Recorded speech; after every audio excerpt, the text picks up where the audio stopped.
When Jesus was on the cross, almost everybody left. The same crowds who were cheering him on a couple days before, nowhere to be found. The same disciples who told him, I'll never leave you, gone. But there were a few people there at the cross with Jesus when he was being crucified. And I did some research and I found out who was there, and it's actually pretty powerful. So the Bible tells us that Mary, Jesus' mother, was there. And I think that's just powerful. I mean, Mary literally carried Jesus, raised him, watched him grow up. And this has got to be a devastating moment for her, watching her son die. And then you have Mary Magdalene. She was there as well. And she was one of Jesus' most devoted followers. And then we have another Mary who's there, Mary, the wife of Clopas. I don't know much about her other than the Bible says she was the wife of Clopas. So there's that. But then there's one disciple, only one disciple. You know who the one disciple was? John. Only one of the 12 disciples was there at Jesus' final moments at the cross. And I just find it so crazy that Jesus had so many people following him. He had his disciples and he had all these people who really admired him, all these people who wanted him to heal them, all these people who wanted him to do things for them. But only these people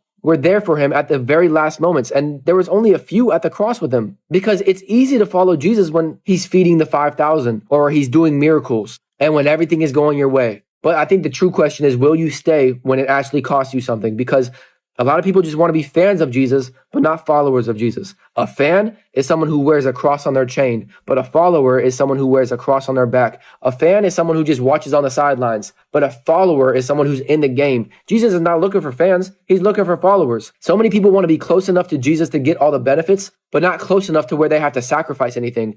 People want Jesus when it's convenient, but not when it's convicting. People want Jesus to save them from hell, but not lead them out of their sin. Because anybody can celebrate Jesus on Sunday, but not everybody will stand there at the cross on Friday and be there with him in those moments. And I don't know about you, but I don't want to be a disciple who just leaves Jesus at the cross. I want to be like John. And why was John the only dude there? There were way more females than there were male here at this cross. What are we doing, man? We got to tighten up, man. I don't know about you guys, but I don't just want to follow Jesus in the crowd. I want to follow Jesus at the cross.